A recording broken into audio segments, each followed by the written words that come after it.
On.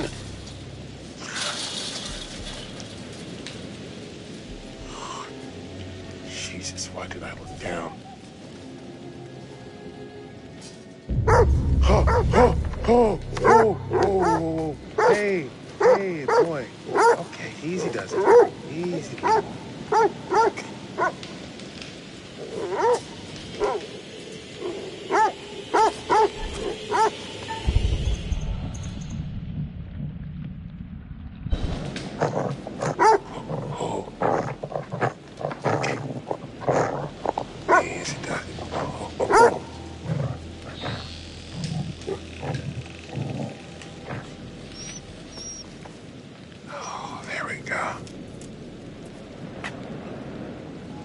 Honey, how'd you end up all the way out here, boy?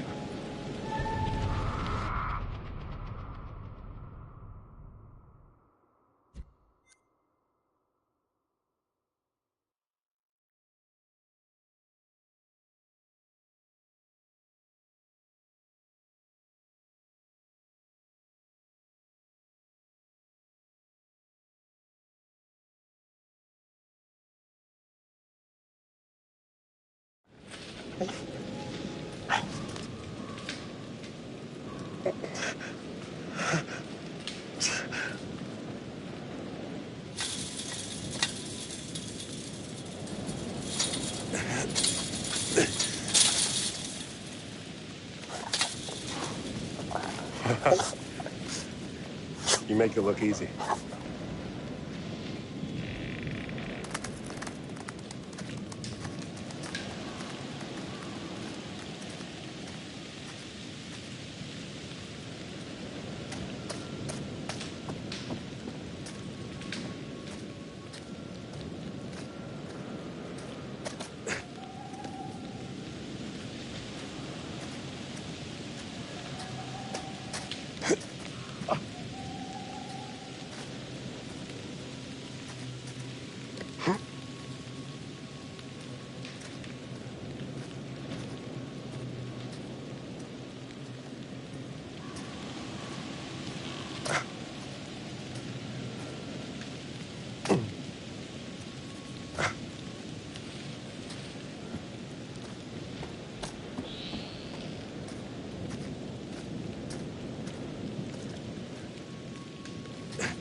You have miscalculated. Just seen that coming.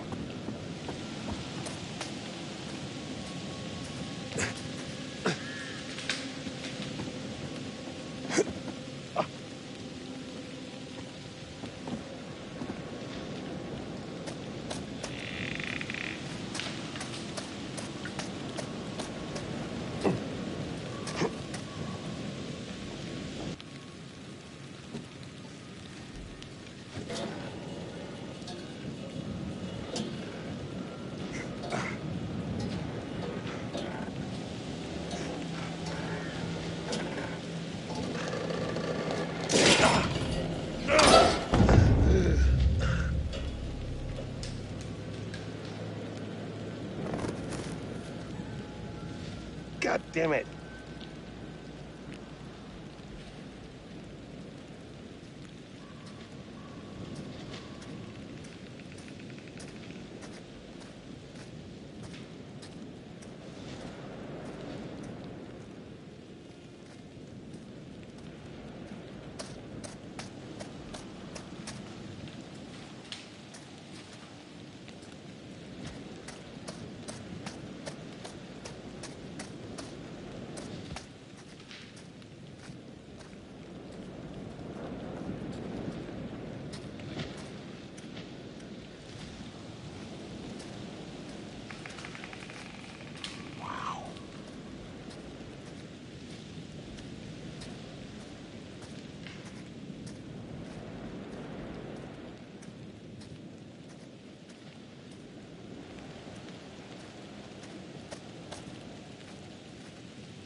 What is that smell?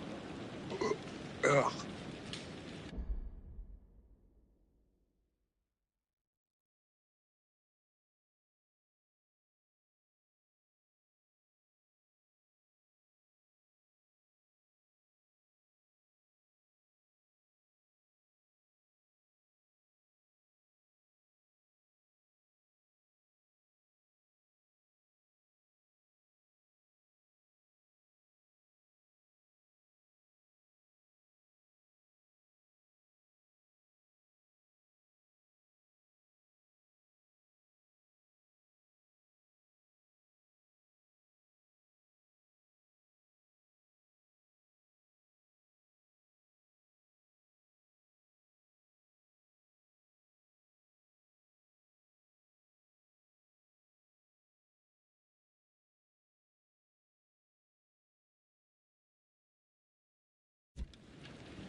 Oh my God.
Jesus.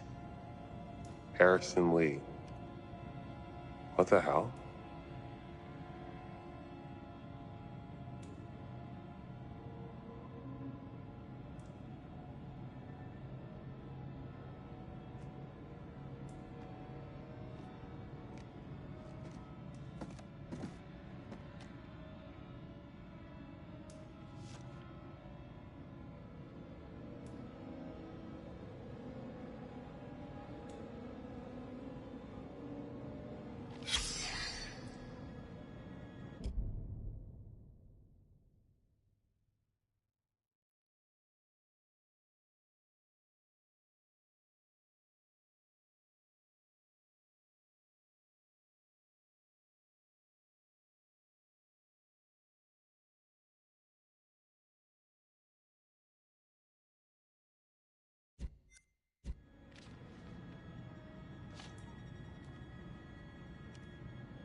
Harrison and Lewis.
Units, this is dispatch.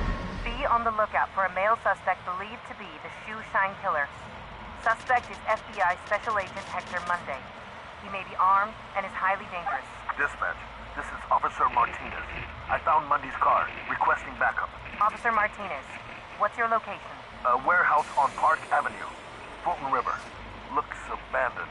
Officer Martinez, backup on its way. Hold your position. Copy that. Shit!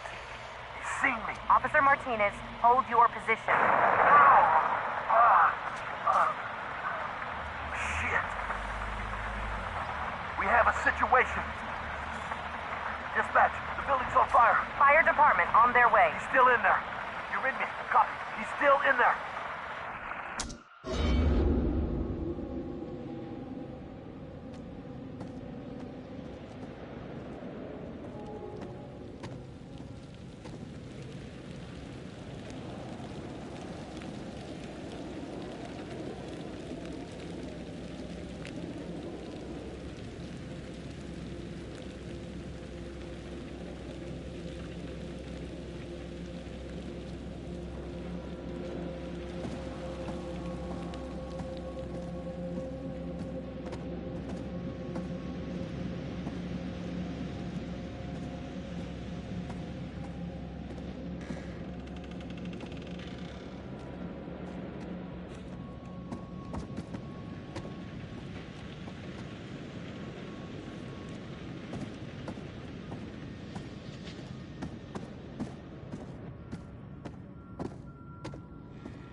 Hope this holds.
getting outside would make things better.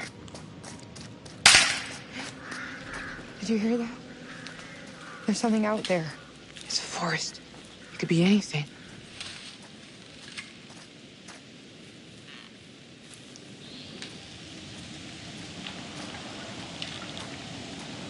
I wonder if he's got cameras out here, too. Can you not freak me out any more than I already am?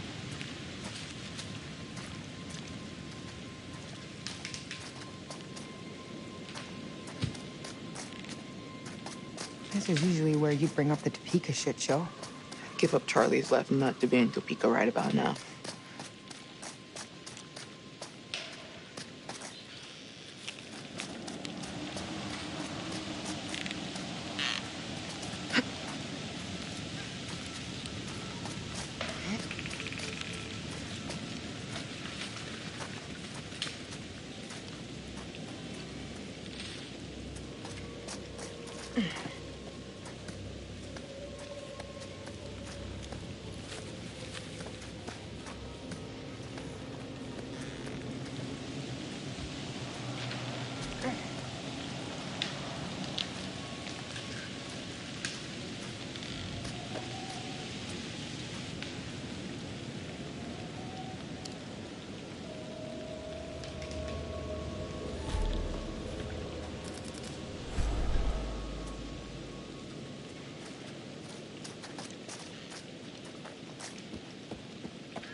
Got it.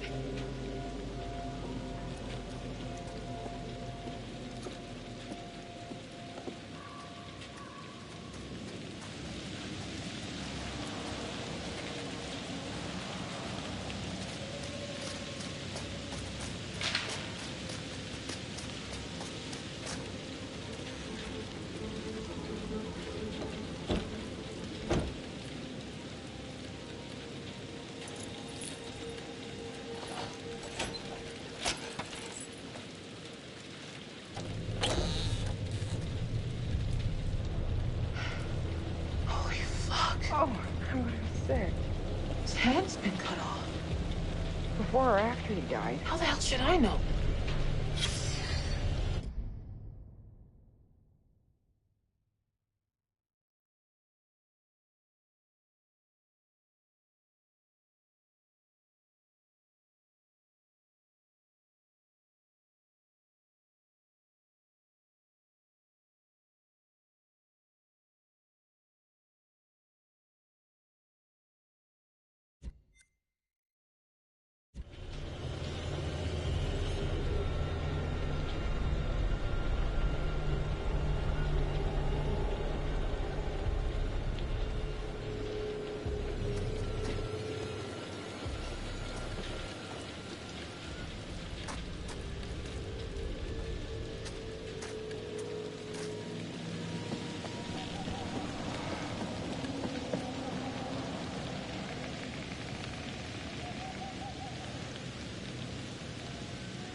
Francis Morello.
You hear that?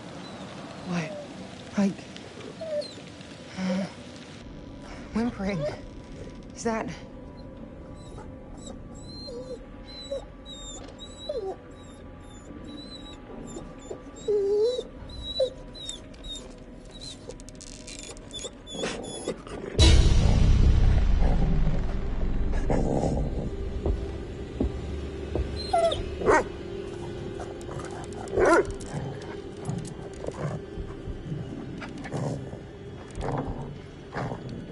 Kate, hide.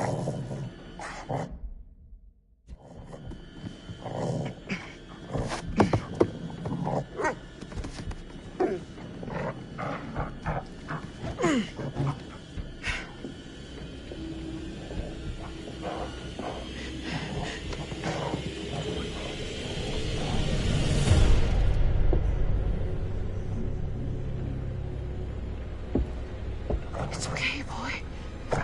I won't hurt you.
Let's get that light on.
At 0600 hours, I, Officer Frank Hooper,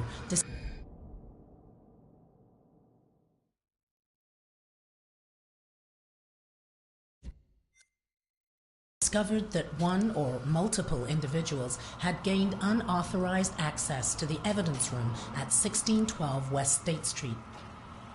Among the missing items were assets recovered from the apartment of former FBI agent Hector Monday, including books, clothes, notes, surgical tools, and dental equipment. We are currently running with the theory that this was the direct result of souvenir hunters looking for a piece of memorabilia from the case. End of report.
Hector Waylon Monday.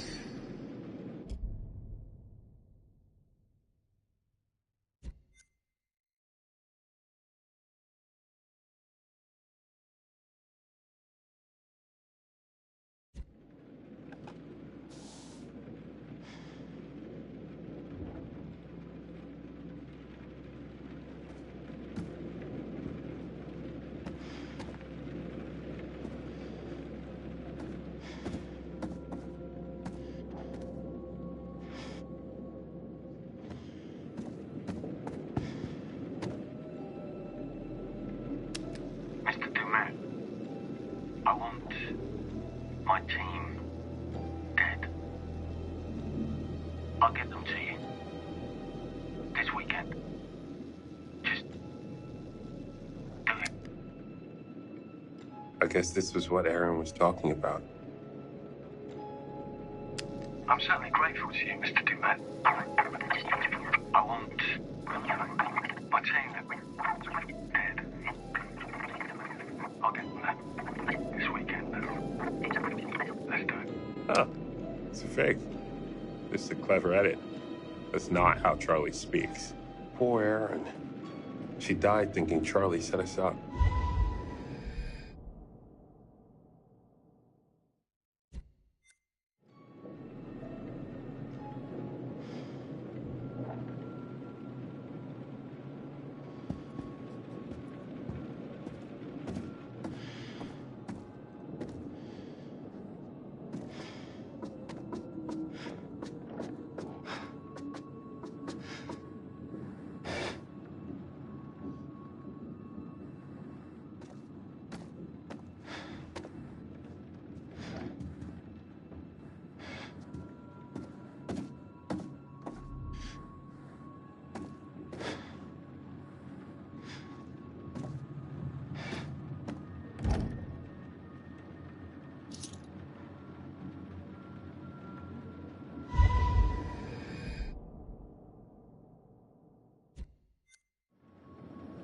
Looks like there may be another boat on the island.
No way.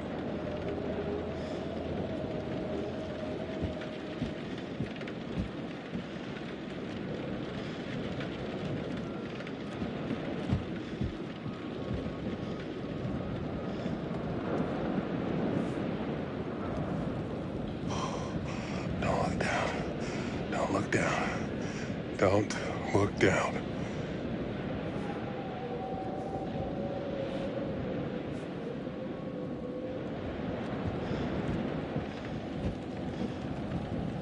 Tampering with this seal is a federal offense.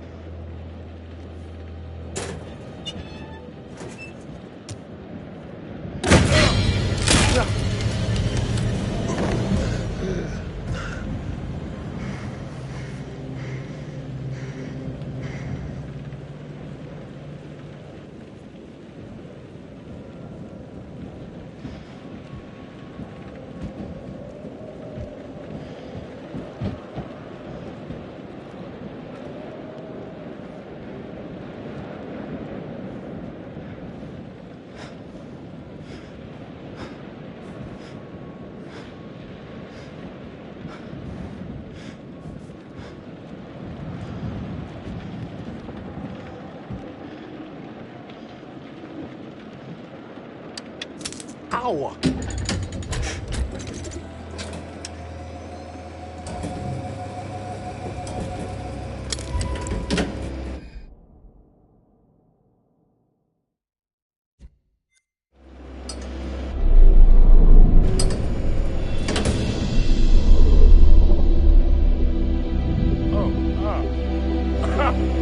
Fuck yes!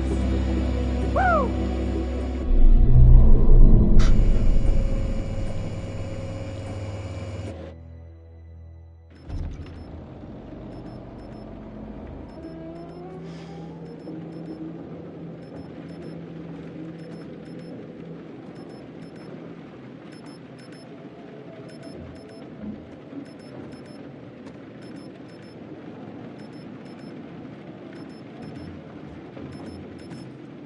Hey! Hey! Guys!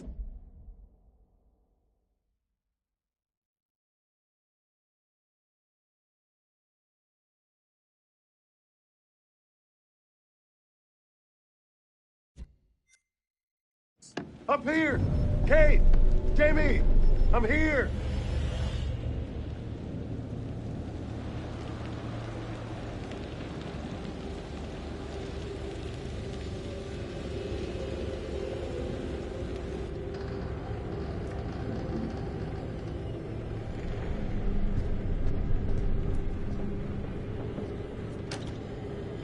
What the hell is that smell? Jesus. Oh, there you are. I wasn't expecting. Are you early for a change?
What the fuck is this?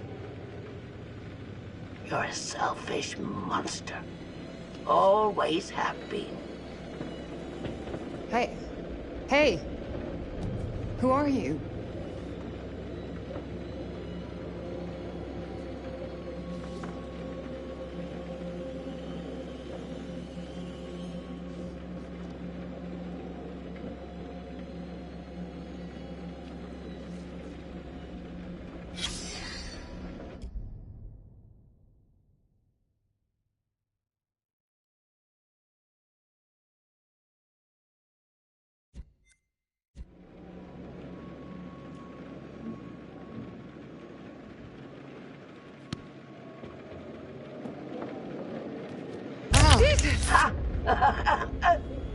Always right to your favorite page.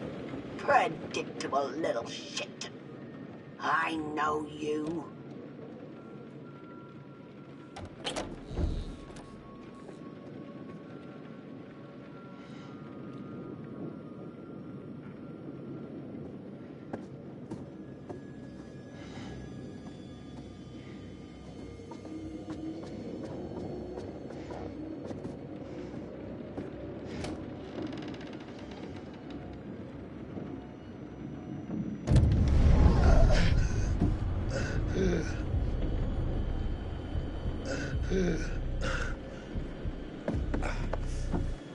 Mark!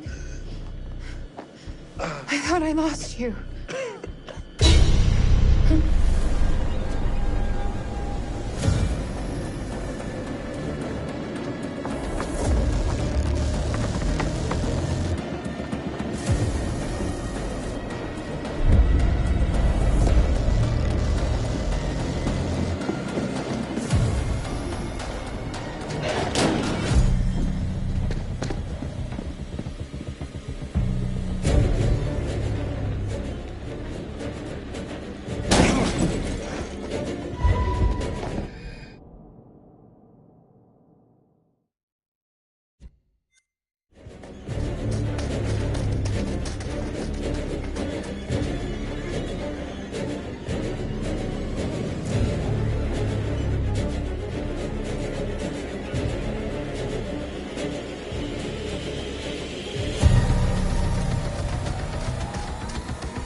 I can see them! All of you!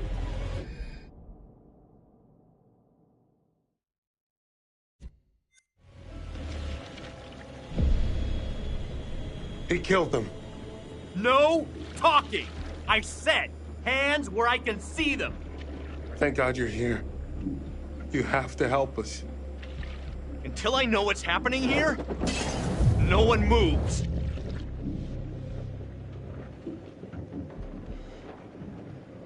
The boat. Seriously, lady?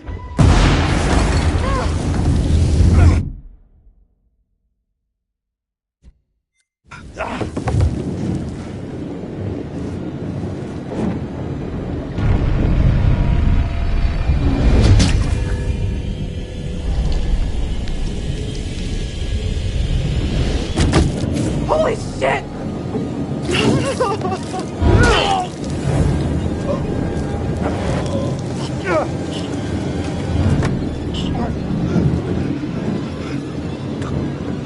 There's another boat!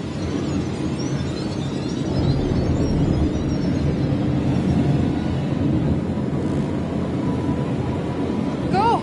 Run!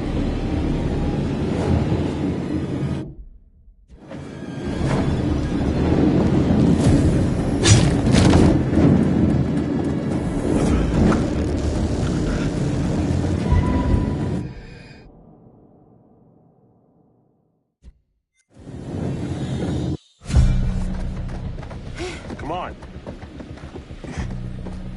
This way. This should work.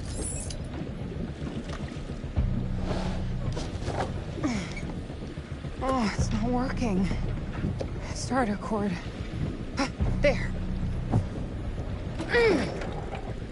Work, damn it! Hey, Connie.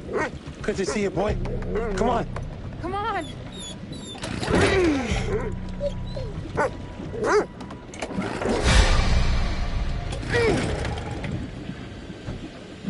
Just work! Go!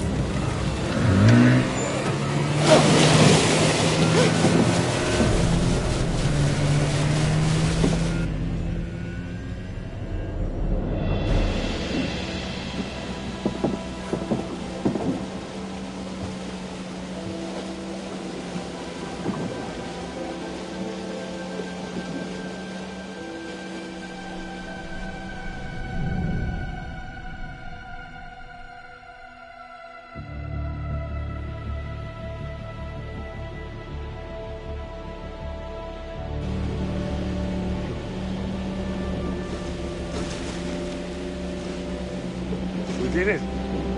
We're gonna make it. Not all of us.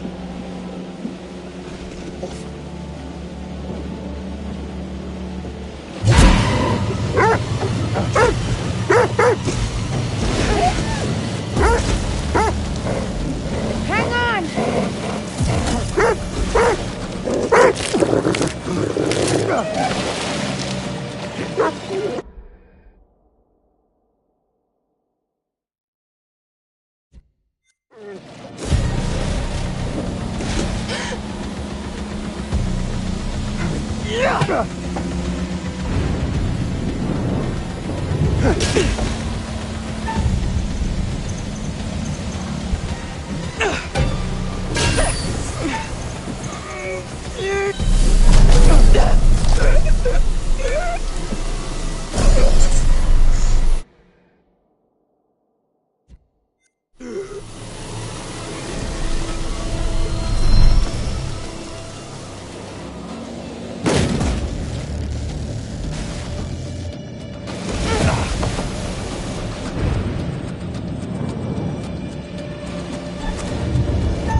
If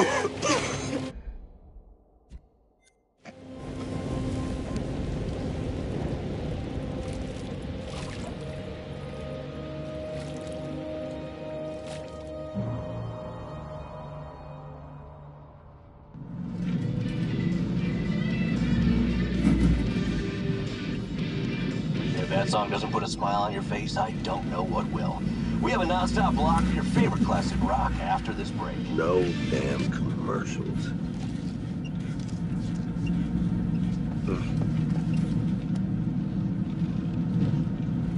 Oh, shoot. Shit!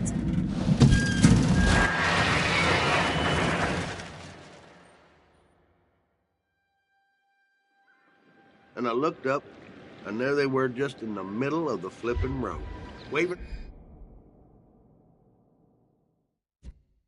their hands and arms like a bunch of crazies. And where you coming in from? Fort Wayne. Been driving since 3 a.m. Early start. Well, I was trying to get into the port by 8.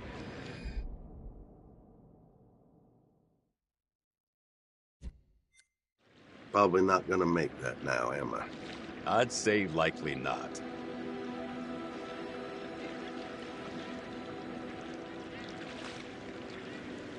You know what? I think I'm gonna see about that studio in Brooklyn. See if I can make it work. After this, starting over feels like a good idea. Yeah. Just promise me you'll tell me how it goes. Only if you promise to keep giving me unsolicited advice. Count on it.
Oh, you're here. All good things must come to an end, but how good was the end for our crew? Unfortunately, you lost a few of them. So, rest in peace. Charlie, I'm afraid it looks like Series 2 isn't going to be commissioned after all. Erin, the new girl surprised everyone with her courage, but now she's gone to the great audio suite in the sky. And Jamie should have jumped rather than trying to fight. But she had bad advice, didn't she? And then things got messy. Very messy indeed. What about those who survived? Has the experience changed them? Kate had a secret. She was traumatized by something that happened a long time ago. But she faced the thing she was most afraid of in the whole world and survived. And Mark had to stop waiting for people to tell him what to do. He had to make his own way in the world.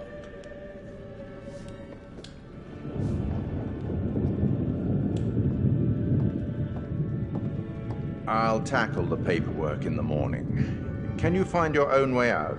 It was, as always, enlightening. I have no doubt we'll meet again in the future.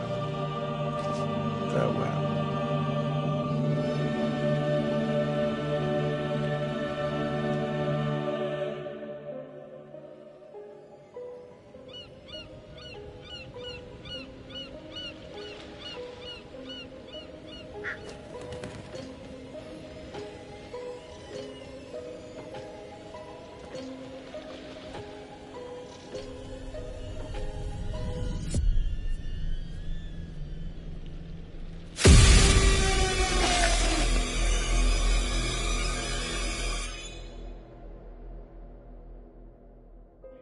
The chain of events are still unclear at this point in time. What we can confirm is that a little after 7:30, a truck driver was flagged down to render aid. The police were called and quickly arrived on scene.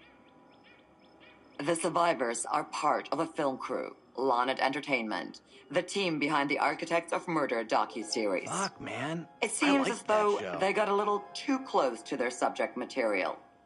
And some of them, sadly, did not survive. Thankfully, their ordeal is now at an end. Holy shit. Remember how my video went viral? How could we forget? You bring it up every chance you get. Just listen to this. I got enough views to win a competition. What did you win? An all-expense paid trip to an island resort for 5. Now I'm interested. Yeah, Mr. Dumet says they're gonna send a limo and everything. This is gonna be so much fun.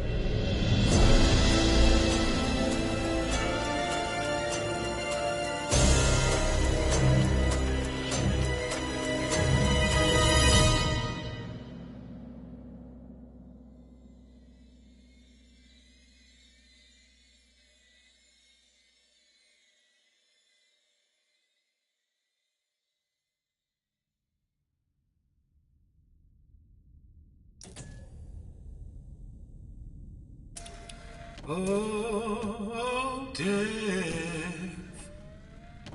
Oh, death. Won't you spare me over to another year?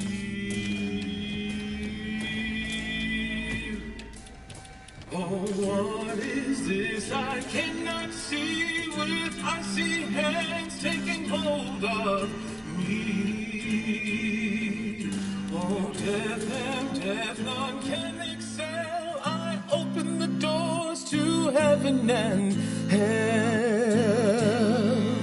Yes, I have come to get your soul and leave your body and leave it cold.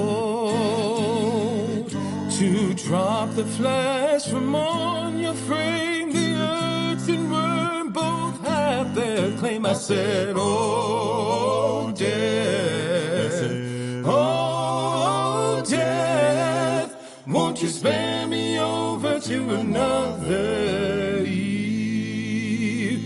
I said, oh, death, oh, death, won't you spare me over to another year?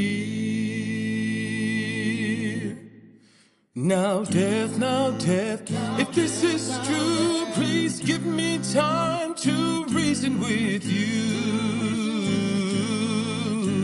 From time to time you heard and saw, so I'll close your eyes and I'll lock your jaw. I'll lock your jaw so you can't talk. I'll fix your feet so you can't walk. And I'll dim your eyes so you can see this very hour. Now come with me. I said, oh, death, oh, death, won't you spare me over to another eve? said, oh, death, oh, death, won't you spare me over to another year? Now, death, please give me time to fix my heart and change my mind. Your heart is fixed, your mind is broad. I'll have your shackles to drag you down. Too late to all farewell. My dawn is fixed, I'm summoned to hell. As long as God in heaven shall dwell, my poor soul shall burn in hell. I said, oh, death, oh, death, won't you spare me over to another eve? I said, oh, death, oh, death, won't you spare me over to another?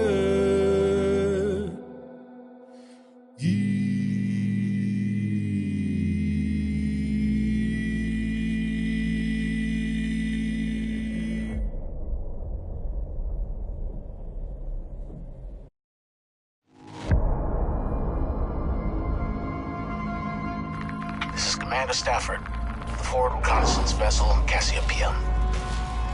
After successfully rendezvousing with a Charybdis marker, we have detached the booster ring and spurts are high as we make our final approach to Tau Ceti F.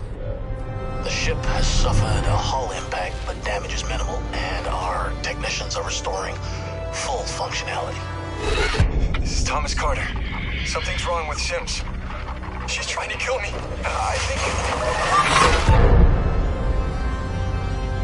Our next transmission will be broadcast from orbit around humanity's future home. Stafford out.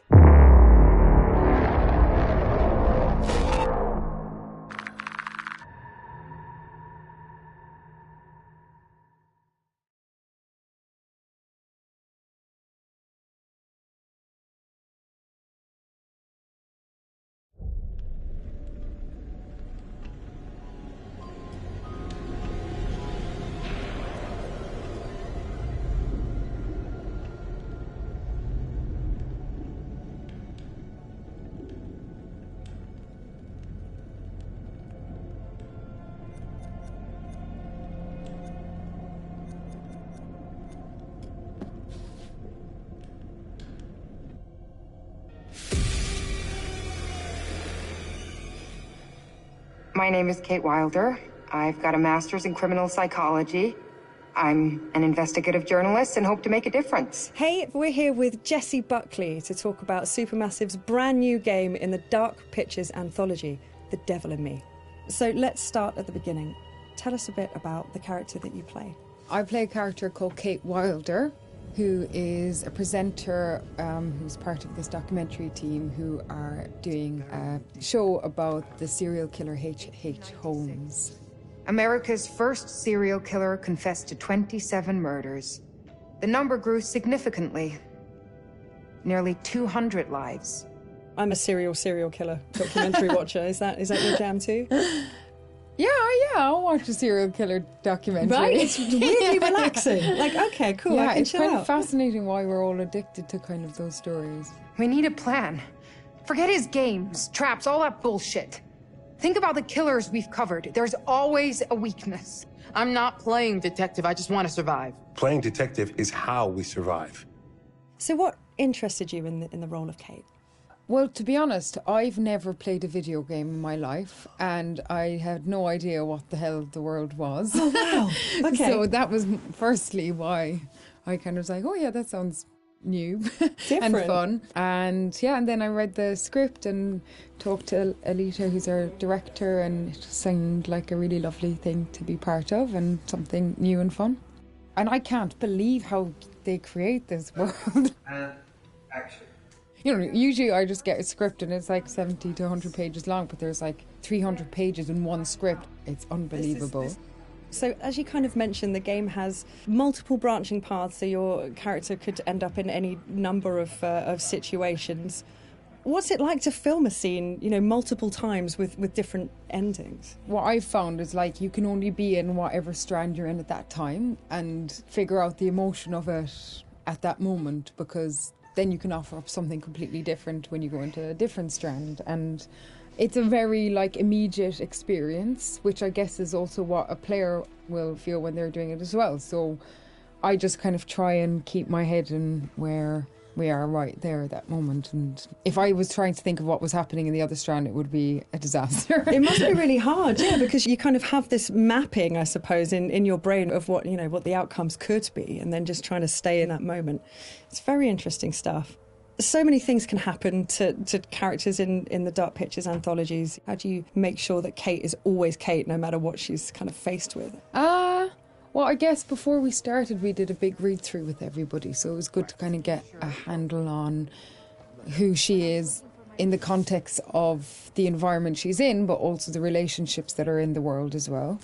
It just kind of reveals itself from the script, and I just kind of let her run free and see what That's so cool, happens to her. Yeah, I don't think anybody has continuity in themselves. I don't, anyway. It must be very difficult. Yeah, really difficult. And that's it. I guess it's quite good fun to then go, okay, let's go with this and see where we end up. Well, I think also Kate lives on the knife edge of, she has a genuine obsession and curiosity about serial killers. So there's part of her that's kind of running towards it and part of her that's running away from it, and all of them have come to be curious about H.H. Holmes. But also with that, you're kind of living a real life horror as you're going into this world. So, come on, Charlie. What do we know about this guy? And everybody's fantastic, and they're all such distinctive people, And they all somehow genuinely feel like a crew, Nice, yeah. You kind of have the kind of riffs. Charlie is thinking. She looks a lot like a temper tantrum. And the new fledgling loves, and then the kind of creeping horror of your life. What are you doing with your life? Sounds very familiar. Yeah, I think I've been there at 3 a.m. What is all of this? Okay, so let's talk about the setting that Kate finds herself in. I've heard something about murder castles. I'd like to know more. So the production company that Kate works for, Lonnet Entertainment, they get a mysterious call from a stranger who says that he's basically made a replica of H.H. Holmes' murder castle. Wicked. And invites them to come and document it because he knows that they're interested in serial killers. And Lonnet Entertainment, which is run by a character called Charlie, is kind of hard up, but only Charlie knows that. And so even though Kate is a bit kind of resistant to go because it just feels like another kind of fuddy-duddy thing, they agree to go to this island as one last kind of hurrah. It sounds like absolutely nothing awful is going to happen. It sounds like a perfect setup. I'm going to have a cup of tea. Delightful. Yeah, lovely island. Very nice. Look! Years are the wine that fill the cup of time. So in the game, you've got quite a limited inventory. Which items would you take into the house if you could take anything? I'd probably take, I think, look, all these mad people are just in need of a hug. So I'd probably take a bottle of wine and just be like, mate, let's just sit down, have a glass of wine, talk about what's going on here. Get Charlie's fags. Come here. Have let's a fag. Let's just calm down. That's my weapon of choice. I'd kill him with kindness. Well, you could at least start with the wine, and if that doesn't work, you've got the bottle. So I mean, it's perfect. You're done. And if not, I could just drink it myself and have a lovely time. Some kind of belt with 3 or 4 of them attached. Off you go. It's all going to be fine. And if it's not fine, you're not going to know about it. Yeah. Done. Perfect. Good choice. Think it's okay if we pour some wine? God, please do. So you've mentioned the chase scene with the other girls. Was that fun? That genuinely was fun to be running and scared and all of that? Yeah, it's always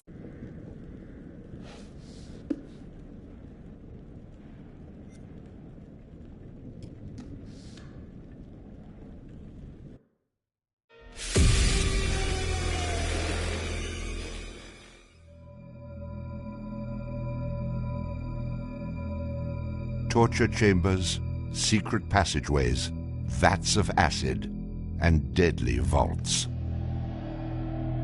In 1895, Chicago police unearthed horrific evidence of torture and multiple murders at the sprawling castle of H.H. Holmes.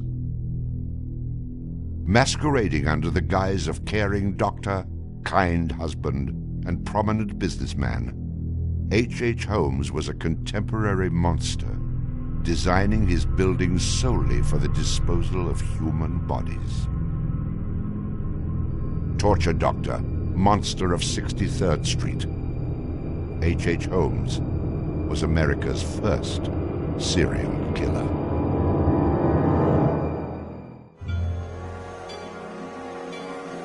Just south of Chicago, the suburb of Englewood was thriving with commerce.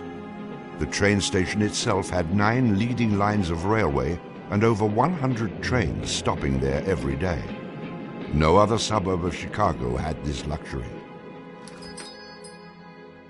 Dr. Henry Howard Holmes. A pleasure to meet you. Arriving in Chicago, Holmes finds work immediately at the E.S. Holton drugstore, located at the southeast corner of 63rd and Wallace in Englewood. Several months later, Everett Holton dies of supposed natural causes. Then Claire Holton, his wife, disappears after selling the drugstore to Holmes. Owning the drugstore, Holmes had a steady flow of cash. He would often purchase and resell goods and properties under his numerous aliases. In addition to scamming creditors, Holmes obtained his funds from other phony inventions, such as a mineral water elixir, which in reality was obtained from the city's water supply. 1888, Holmes secures a lease on the vacant property across the street from the drugstore, the southwest corner of 63rd and Wallace. It is here that Holmes will make his horrific dreams come true. He will construct a building for which the entire world will remember him. Fantasies start very young, and so what he did then was he took a step furtherance of his fantasies to make it reality. And probably, if we had done a little bit of investigation back then, we would have seen things like his plans, but not just plans for a building, because we'd expect to see architectural plans, but plans for his torture rooms. For the suburb of Englewood, the building Holmes is erecting at 63rd and Wallace is a massive construction project. Day after day, passers-by stop to gaze at the spectacle of the many laborers working together to create a magnificent new edifice in their neighborhood. Englewood residents were so impressed with the massive building that they named it the Castle. From its outward appearance, it seemed rather normal. But like the duality of Holmes, the exterior and interior of the building were extremely different. Holmes himself was the architect of the building. He was the only one who knew its design. There was this constant turnover of workers on the building. He would hire a mason to put in a wall and then fire the guy, or hire somebody to put in part of a staircase and then fire him. And there seemed to be several very sinister reasons behind that. One was he managed not to pay a lot of these people because he was always claiming that they were doing incompetent work. But the other, much more insidious reason was that no one except him really had a clear idea of what the structure of the interior of the house was. He had a huge bank vault installed in one of the rooms. And the way he did it was he put the vault in first while the building was under construction, and then built the room around it. And he bought this thing on credit and then refused to pay for it. The bank company said they were going to repossess the vault. Holmes said, well, come on in and do, but if you damage my building in any way, I'm going to sue you for everything you're worth. The bottom floor of the castle housed a pharmacy, jewelry store, barber shop, restaurant, and a blacksmith shop. Behind this innocent facade was a Gothic house of horrors designed by the mind of a monster.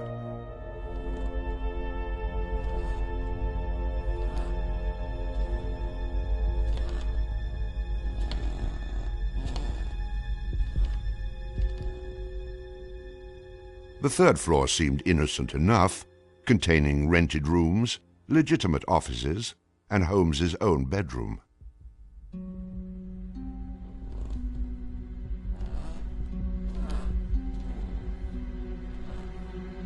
But it was the second floor that contained 35 rooms, many specifically designed as killing chambers.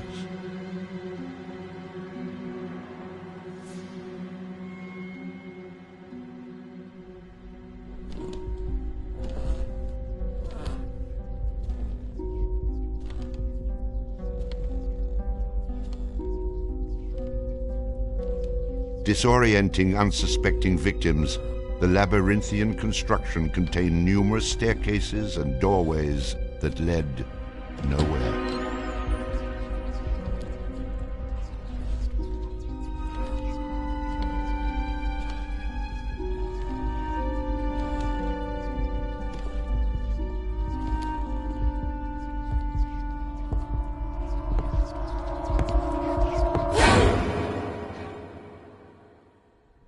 For a quick method of hiding a victim's body, a concealed greased chute and trapdoor led directly into the basement of the castle.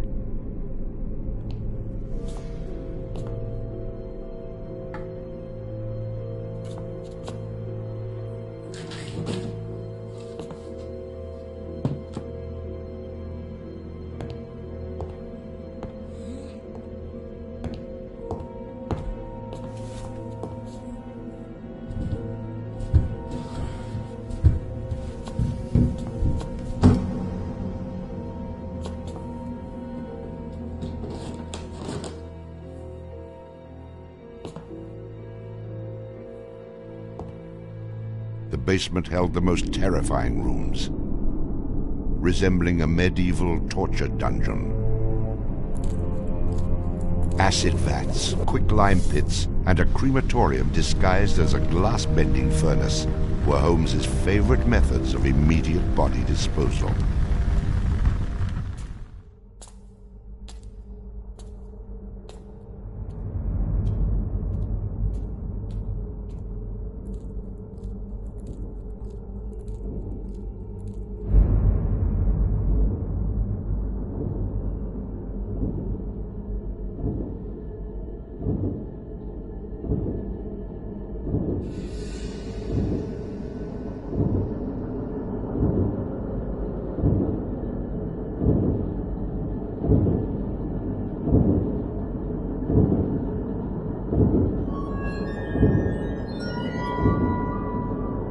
After cleaning and mounting their bones, Holmes would profit from his victims by selling their skeletons to local medical schools and universities.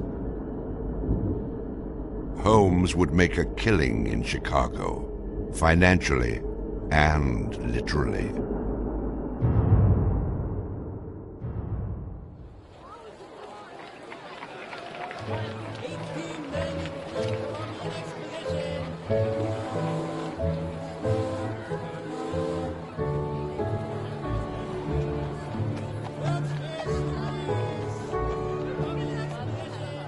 May 1st, 1893, the World's Columbian Exposition is open to the public in Chicago. Spanning 600 acres, sprawled out along beautiful Lake Michigan, the magnificent fair is a monumental sight to behold. Over 20 million people from around the world would attend the dazzling World's Fair between May 1st and October 30th, 1893.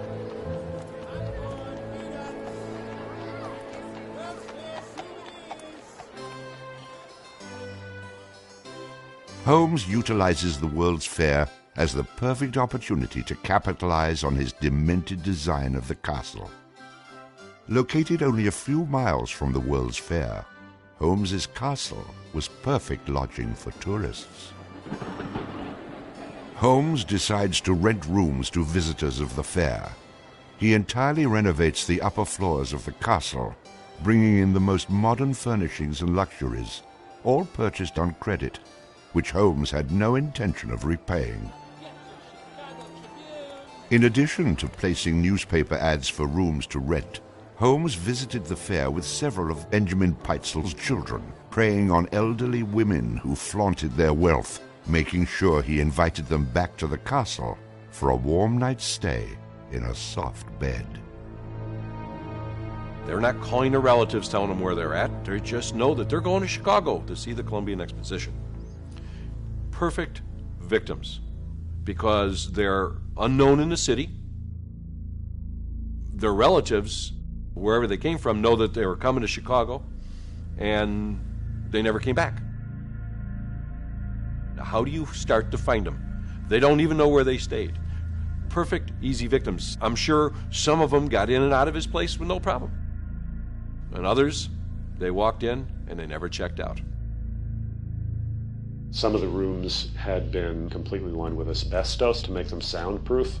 Hidden in Holmes's office was a master control panel which connected to gas lines leading into airtight sleeping chambers.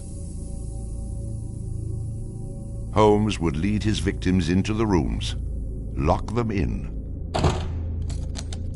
and turn on the gas, asphyxiating them while watching their demise. Let me out! Holmes, let me out, please! Holmes! Holmes! Holmes, please! Holmes! At the height of the World's Fair, Holmes masterfully juggles his castle businesses, renting rooms, dodging creditors, selling skeletons, and attending to the needs of the many women in his life. I have had many young ladies in my employ, most of whom are still living in and about Chicago, whose parents and friends know only too well that far from being their seducer, I have done much to materially help them in their narrow lives. Being a personable, attractive young doctor and businessman, Holmes won the hearts of many women throughout his life. At one point, Holmes managed to secretly have 3 wives, each never knowing of the others. In 1890, Julia Connor became Holmes's employee and mistress, living at the castle with her daughter Pearl. When she became pregnant and demanded marriage, Holmes agreed on the condition that she allowed him to perform an abortion on her. She agreed. Neither Julia nor her daughter Pearl were ever seen again. Just a week later, Holmes sold a clean, articulated skeleton to the Hahnemann Medical College for nearly $200. In 1892, Holmes acquired another mistress, Emmeline Sigrand, and employed her as private secretary. Holmes sent Emmeline into the vault to retrieve some papers and sealed it, suffocating her to death. Several weeks later, the University of Chicago acquired a female skeleton from Dr. Holmes. In 1893, Minnie Williams became Holmes's new private secretary and eventually his mistress. Minnie was the beneficiary of a property in Fort Worth, Texas, valued at over $40,000. Holmes murdered Minnie and her younger sister Nanny after having Minnie sign over the Fort Worth property to him. In 1894, Georgiana Yoke became Holmes's 3rd wife. He married her under the name Henry Mansfield Howard. Like his other legitimate wives, Georgiana lived out her entire life. On July 19, 1895, Chicago police enter the Holmes castle. The world would now learn of the horrors that the castle had kept secret for so very long.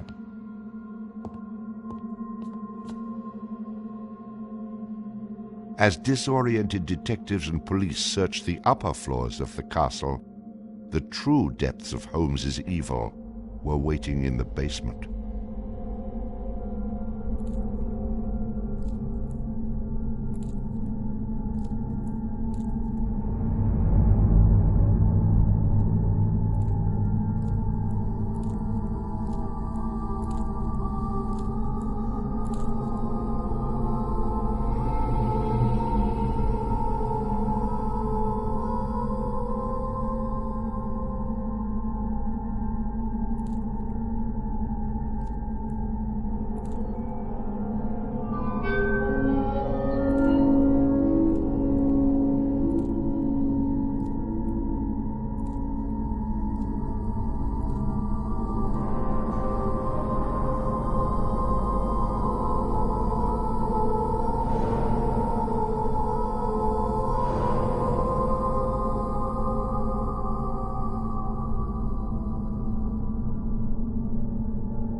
Among the death devices in the basement of the castle, investigators find piles of mixed human and animal bones, bloody women's undergarments, and a wooden dissection table saturated with dried blood.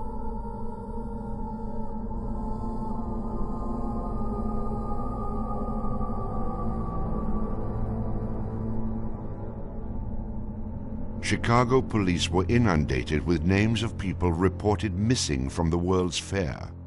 50 missing people were eventually traced to the Castle of Horrors. The evidence, blood and bones found in the basement posed a problem for 19th century criminal investigative techniques. It was very difficult to go and identify even the bones as being human in origin, because with the very small fragments you didn't have enough of the identifying characteristics to be able to make that ID.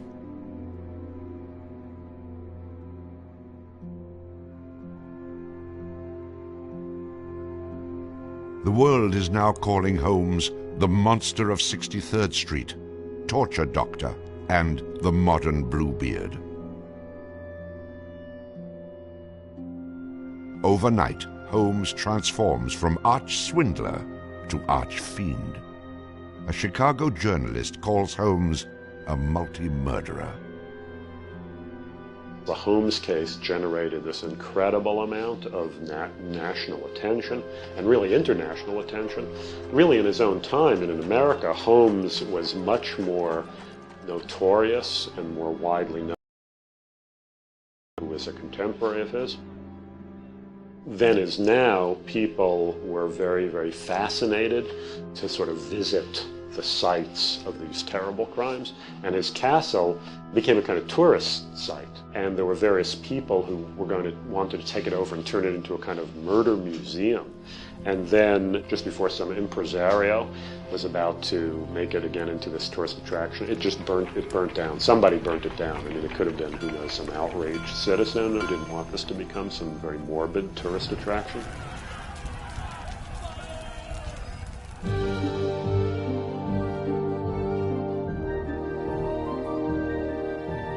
Holmes's trial was kind of the O.J. Simpson trial of the day. It just generated this huge amount of publicity. The case had become a kind of national obsession. Of course, there wasn't CNN or Court TV back then, so it couldn't be covered quite as relentlessly, but it was covered very, very extensively. There were true crime books and pamphlets and all kinds of stuff.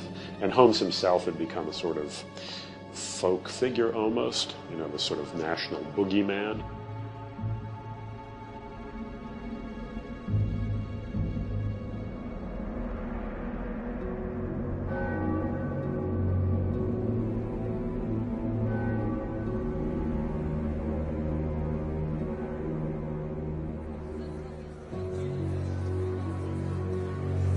The courtroom fills for the final verdict to be read.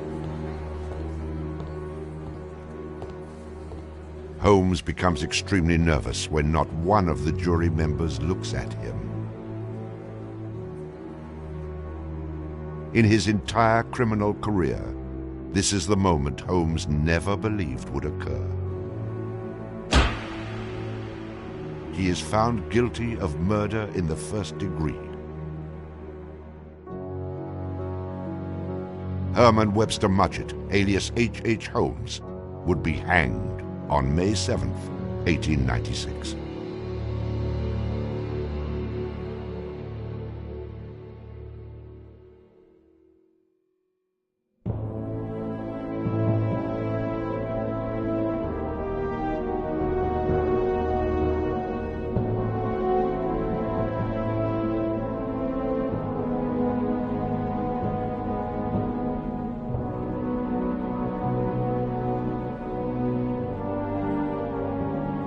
While Holmes was in jail, awaiting the execution of the sentence, he was made an offer by William Randolph Hearst, supposedly for a significant amount of money, to provide his confessions. Holmes, who had already issued about a half a dozen completely self-contradictory versions of his crimes, clearly at this point felt he had nothing to lose. He was going to die anyway.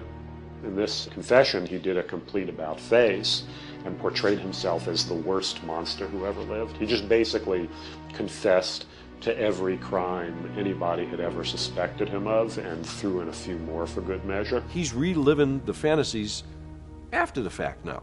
He's reliving the fantasies of things that he did.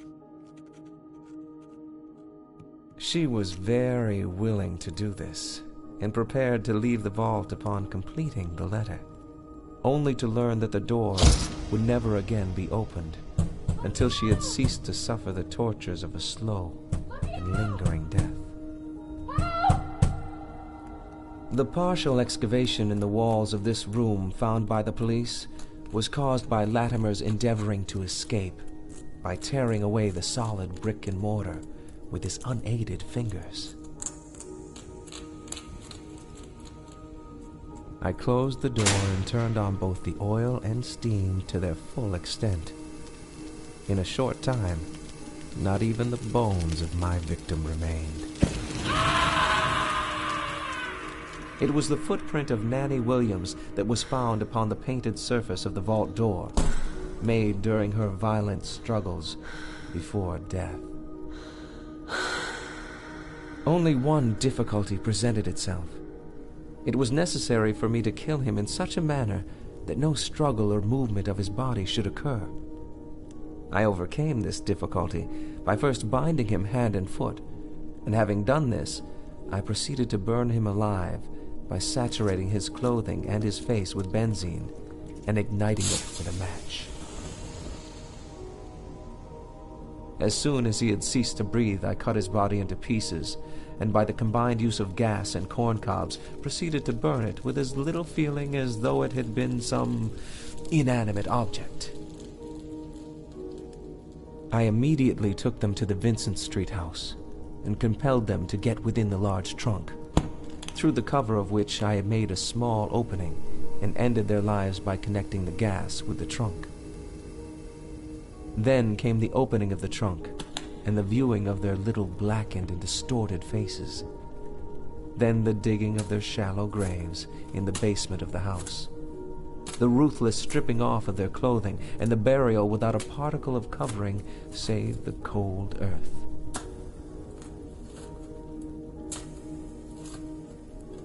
I am convinced that since my imprisonment, I have changed woefully and gruesomely from what I was formerly in feature and figure.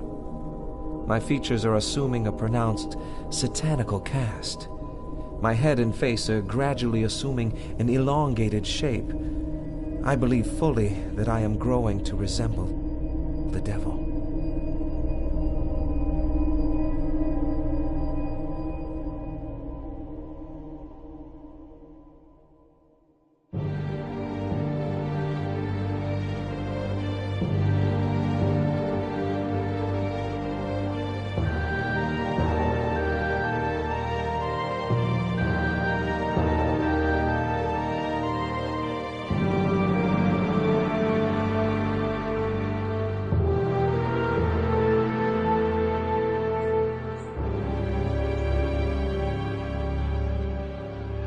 On the gallows, just before he died, he recanted.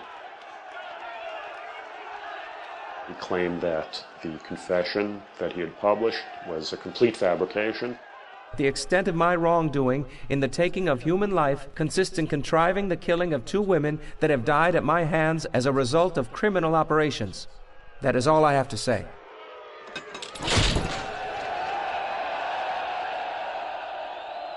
H. Holmes is hanged on Thursday, May 7th, 1896, just 9 days before his 35th birthday. At 10:25 a.m., he is pronounced dead. He was very concerned that after his execution, his body would be dug up either by medical men seeking to dissect his brain and find out what made him tick, or just ghoulish sort of, souvenir hunters, and he requested that he be buried within a big slab of concrete, which he actually was. One of the things about Holmes is that nobody knows for sure how many people he actually killed. Although in my researches, which were pretty, I feel, thorough and extensive, it seemed very clear to me that he murdered at least 9 people. There have been stories that he killed 50, 100, countless people, particularly in Chicago at the height of the World's Fair.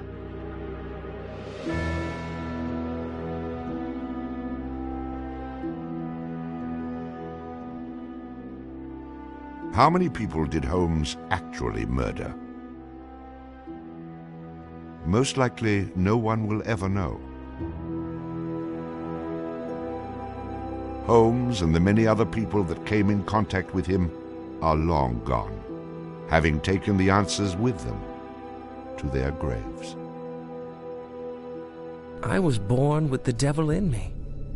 I could not help the fact that I was a murderer no more than the poet can help the inspiration to sing.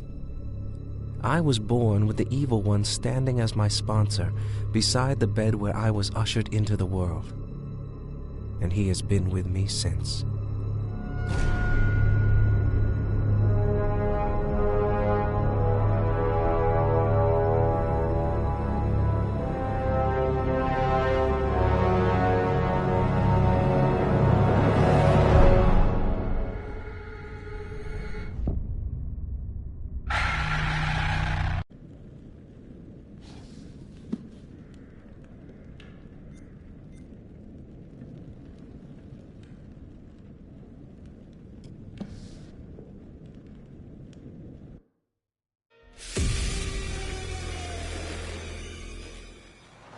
So, what do we know about this guy? He's rich, he's a recluse, he's obsessed with H.H. Holmes. We're going to a property he inherited from a relative. Some of the rooms are full recreations from the murder castle.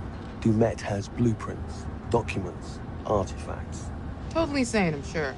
There are various elements we knew we wanted to explore when designing the hotel. From developing areas and set pieces that generated a constant sense of uneasiness and tension, to memorable trap rooms that forced the player into frantic life and death decisions. I'm so sorry. We took a lot of inspiration from Holmes' original murder castle, as we wanted to capture the way that Holmes' castle was created to disorientate and confuse his victims. Welcome to the World's Fair Hotel. As cunning as Dumet is, not everything in his castle runs like clockwork anymore. His operation has become so vast that he can't maintain everything, and the Lonnet crew have turned up at just the right time to exploit that. The production design for the hotel needed to reflect the original design, utilising a Victorian-style facade and castle turrets, interiors with ornate mouldings and panelling, being made larger to accommodate the game's intention to be used as a vast labyrinth to create fear and horror.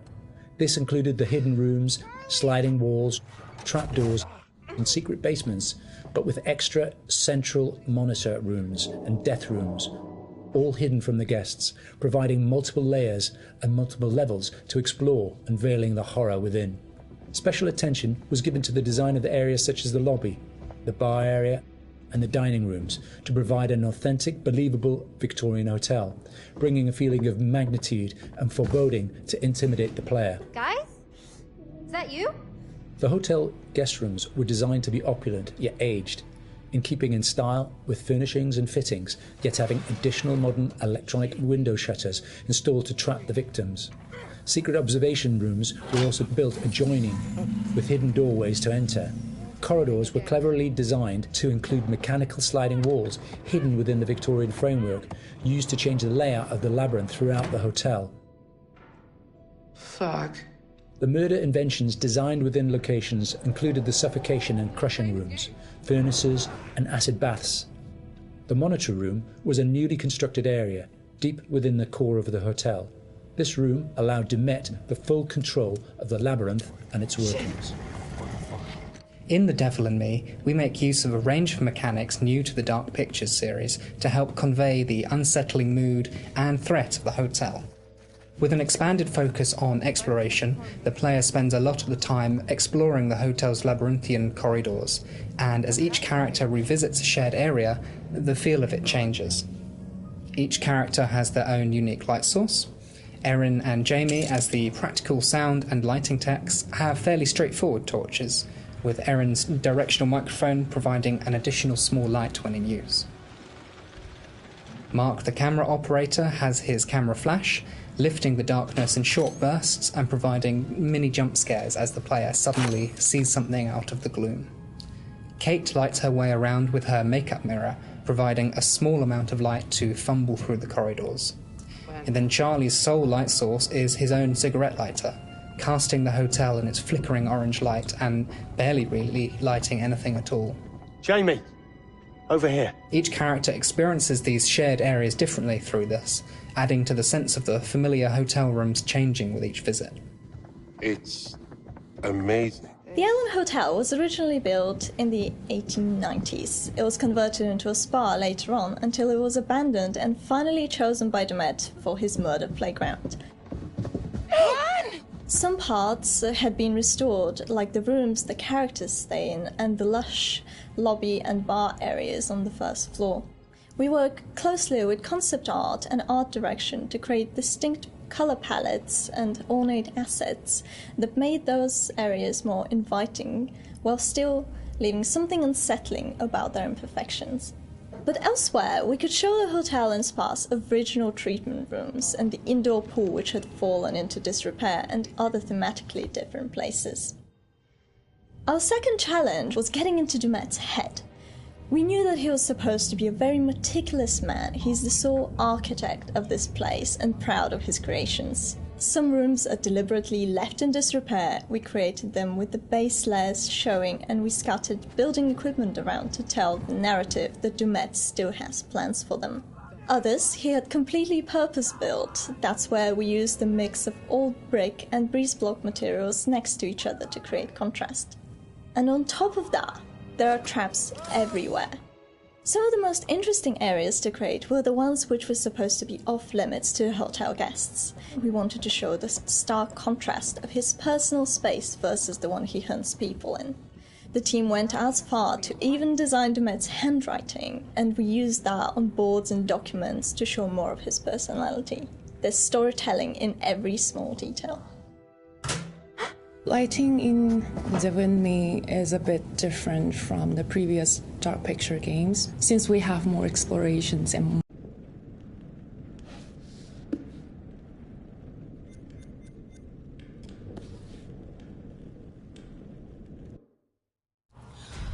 Oh my God, that's gruesome. Right? Investigating violent crime is gruesome. It's stressful and it can get to you.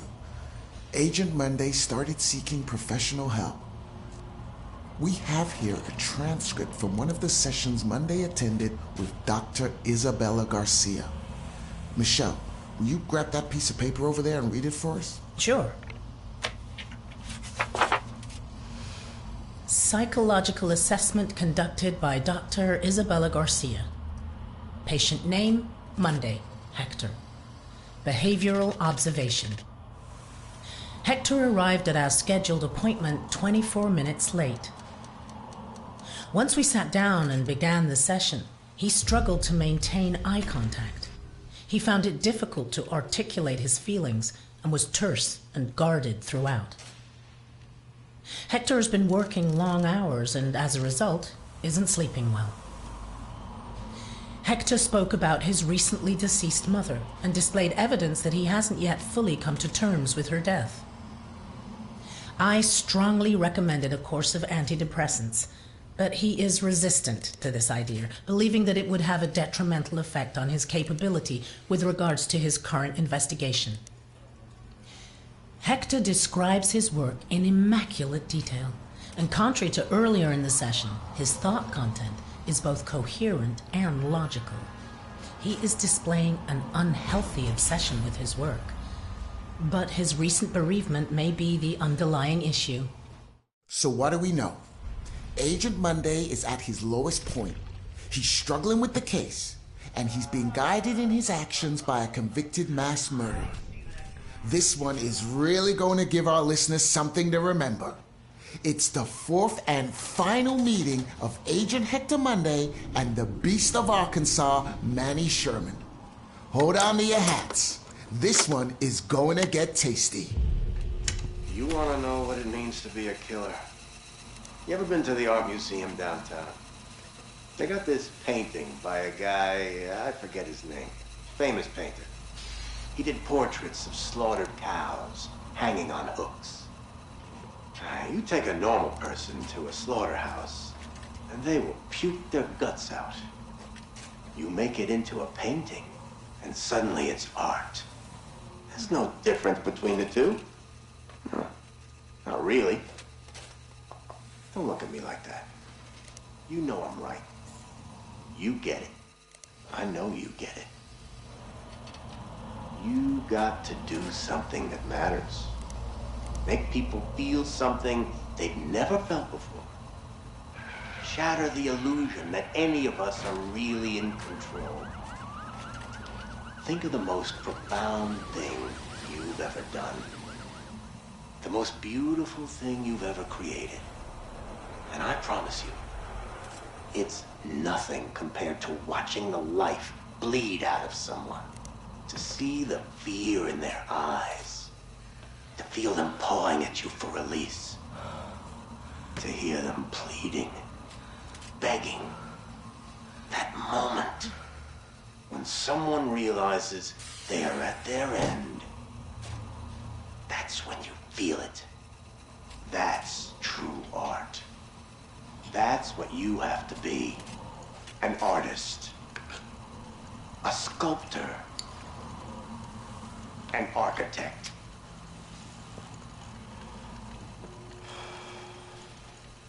I see the gleam in your eye, Agent Monday. You're not fooling me. Ah, look at you now, huh? Am I gonna be your first? Well, come on then, huh? I'm right here. This room is soundproof. You don't even have to wait for a plane to fly overhead.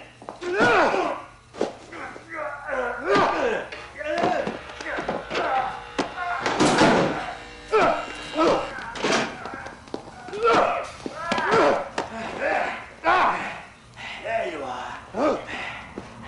I see you now. Oh, not bad.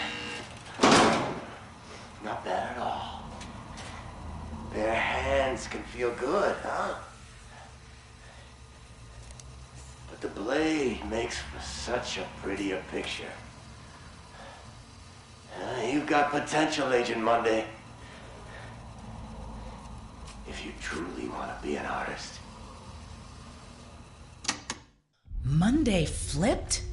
And what was all that stuff about being an artist? That's how Sherman saw himself. He was a killer. Which is why we covered him in episode 117, Michelle. Okay, just listen to this. On June 17, 1998, neighbors reported hearing screams coming from Agent Monday's apartment. I've managed to get hold of the actual audio from the body mic worn by the first responder who answered the call. Chicago Police! Mr. Monday, this is Chicago Police. Can you open the door, please? Mr. Monday, I'm Officer Stanley with Chicago Police Department. Can you hear me, sir? Agent Monday? Fuck! Oh! Dispatch, this is Officer Stanley. I need assistance at 8 West 50th Street, requesting immediate backup. I'm in Agent Monday's apartment. There's blood everywhere, and a body. I need immediate support. I think...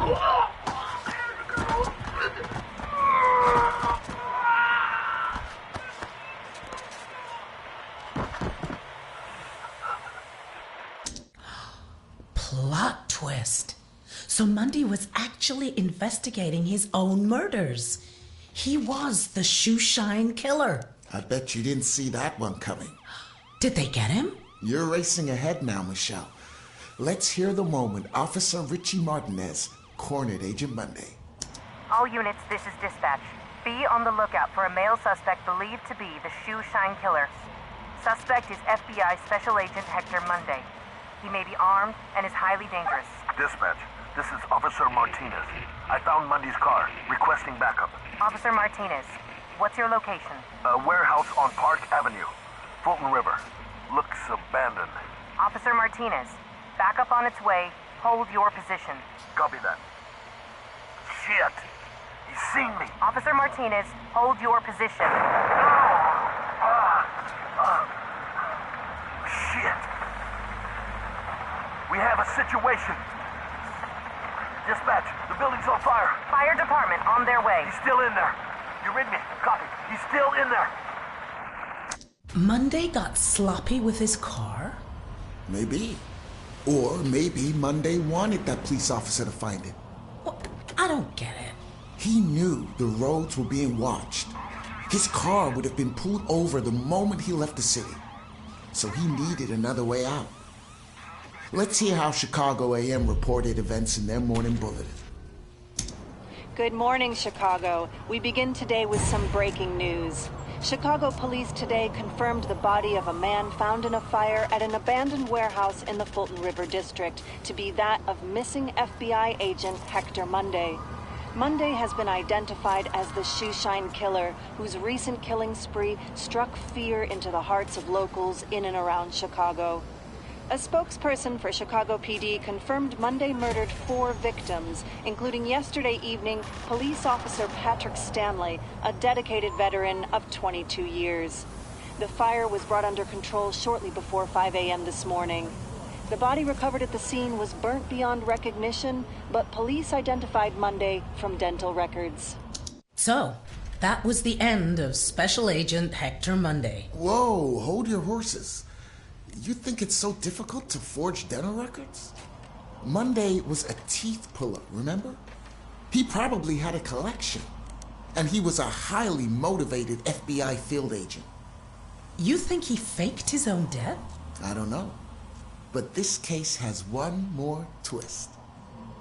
On February 16th, 2001, there was an incident at the Chicago PD Evidence Management Facility.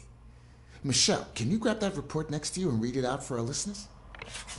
At 0600 hours, I, Officer Frank Hooper, discovered that one or multiple individuals had gained unauthorized access to the evidence room at 1612 West State Street. Among the missing items were assets recovered from the apartment of former FBI agent Hector Monday, including books, clothes, notes, surgical tools, and dental equipment. Wait. Keep reading. We are currently running with the theory that this was the direct result of souvenir hunters looking for a piece of memorabilia from the case. End of report. Interesting, right? He set the whole thing up? In that list of stolen items, reportedly, was a piece of paper with a list of names. Aliases? What are you saying? I'm not saying anything. I'm just putting it out there. You think Agent Monday is still at large? Well, if he is, maybe he can call into the show and let us know. Our lines are open. Well, that's all we have time for this podcast. We're taking a short break for a certain anniversary trip next week. But we'll be back after that for more murderous content to delight you all. Until then, this has been Michelle Morello. And I've been Joe Morello. Thank you for listening. Please like this podcast and hit the subscribe button, or I'll send Michelle over to brutally kill you all.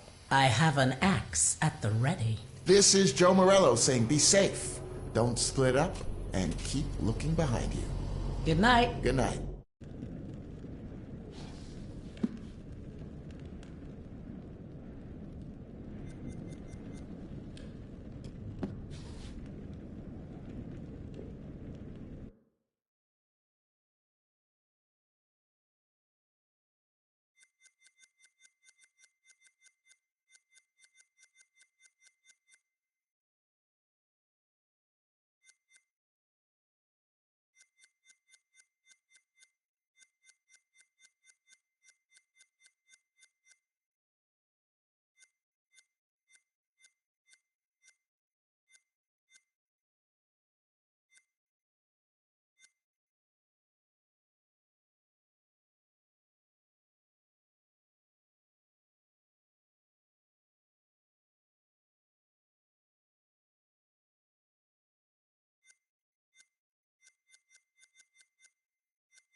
Oh, dead